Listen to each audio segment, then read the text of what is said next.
Bismillahirrahmanirrahim. Assalamu alaikum wa rahmatullah. Nous avons rendez-vous aujourd'hui avec l'un des plus grands miracles de notre religion, le miracle de la prière.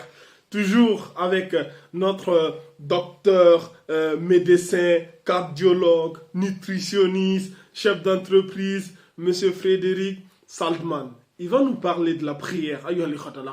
Ouvrez bien vos oreilles, ouvrez vos cœurs et écoutez attentivement, s'il vous plaît. Allez, sans trop tarder, je vous laisse écouter ce grand monsieur, s'il vous plaît. Alors vous êtes intéressé également au lien entre la prière et la santé. Est-ce qu'on sait sur quelle zone du cerveau la prière agit-elle ? On a demandé à des fidèles de prier et en même temps ils étaient sous IRM. Et on a découvert que la prière active des zones du cerveau au niveau de la relaxation, au niveau du bien-être, de la sérénité. Autrement dit, c'est aussi un anti-stress formidable. Et en plus, on leur a fait des prises de sang en même temps. Et on a vu qu'ils sécrétaient des hormones protectrices, des hormones du bonheur, de la détente, de la relaxation. Et qu'en même temps, ça stimule le système immunitaire. Autrement dit, la prière est quelque chose qui fait un bien immense, qui permet aux sujets de retrouver leur socle et surtout, essentiel, de donner un sens à leur vie. C'est très important. Et quelque part, dans cette période de Ramadan, où on apprend la période de... C'est un apprentissage vers la spiritualité. On se relie et les gens se font un bien extraordinaire. Et moi, je souhaite que Ramadan, qui est un moment formidable, dans son esprit se prolonge toute l'année. Et c'est pour ça que je trouve que le jeûne séquentiel est un relais formidable de se continuer ce fil rouge qui commence à ce moment-là. Donc on a évalué les effets positifs de la prière sur la santé. Oui. Ça, c'est validé. Ah, c'est validé et c'est formidable. Qu'est-ce que vous avez appris, vous, en tant que praticien, en vous intéressant à la prière ? J'ai appris, vous savez, une chose essentielle. C'est que quand quelqu'un tombe malade, il ne faut pas regarder seulement la maladie, il faut regarder le sujet dans son ensemble et ne pas séparer le spirituel du physique. Subhanallah, Allah Akbar, Masha'Allah. Il est incroyable ce monsieur, Subhanallah. Il nous a donné tellement de choses que il me faut des mois pour traiter tout ce qu'il a dit là, Subhanallah, tellement que je suis... Écoutez, il nous a dit ici quoi ? La prière.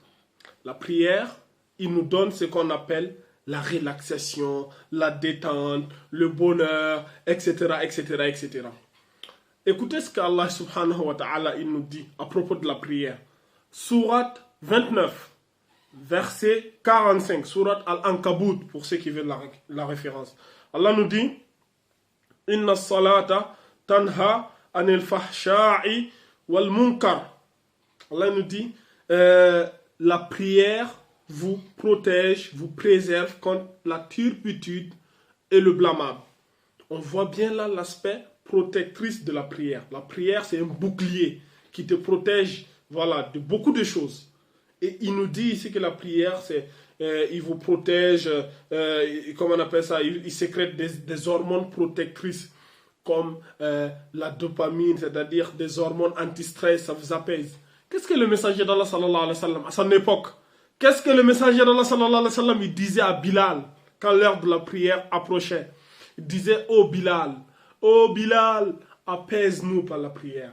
Ya Bilal, apaise-nous. C'est-à-dire, la prière, ça apaise, ça détend, ça relaxe. Tu es bien, tu kiffes, tu es bon, voilà. Et il nous dit ici que le scientifique, là, il vient de nous dire que dans, la prière, ça sécrète des hormones de bonheur qu'on appelle la dopamine. Subhanallah. Et Allah, subhanahu wa ta'ala, il nous dit dans un verset, allez-y, dans la sourate 16, il faut que je vous donne les références. Sourate 16, verset 97, Allah subhanahu wa ta'ala, il nous dit Man amila salihan min zakarin aw unsa wa huwa mu'min falanuhyiyannahu hayatan tayyiba. Allah nous dit quiconque, mâle ou femelle, fait une bonne œuvre tout en étant croyant, nous allons lui faire vivre une bonne vie. Si tu fais une bonne œuvre et tu es croyant, les deux conditions, fais le bien et tu es croyant, Allah va te faire vivre une bonne vie. Dans notre religion, parmi les bonnes œuvres, quelles sont les meilleures?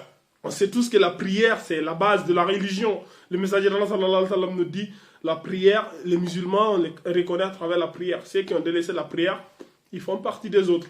Tu vois? Donc la prière, ça fait partie des meilleures œuvres. Et Allah nous dit, si tu fais le bien et tu es croyant, tu vas vivre une bonne vie, une vie apaisée. C'est Allah qui nous a créés, il connaît notre corps, il connaît comment ça fonctionne. Donc aujourd'hui, ça ne nous étonne pas, nous, que les scientifiques viennent nous dire que tu pries, tu as le bonheur, tu n'es pas stressé, tu as la dopamine, tu as nanani, nanana. Ils n'ont qu'à encore étudier, ils seront encore plus étonnés par ce livre. Il s'appelle Al-Qur'an. Allah, il a défié le monde entier. Ce livre-là, je ne vais pas trop parler à que la paix soit sur vous. Et surtout, partagez pour que ça touche certains là. Je connais un, il s'appelle Magid, machin là. Il raconte des bêtises sur l'islam, il raconte des bêtises sur notre Coran. Des gens comme ça là, c'est des mythos à vomir.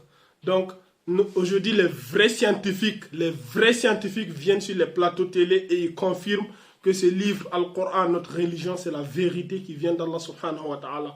Qu'Allah subhanahu wa ta'ala nous fasse aimer ce livre, nous accroche de manière ferme dans sa religion. Que la paix soit sur vous. Hada wa alam. Allah azza wa jalla ala alam. Subhanaka wa bihamdik. Ashhadu an la ilaha illa anta astaghfiruka wa atubu ilayk. Wa akhiru da'wana. Alhamdulillahi rabbil alamin.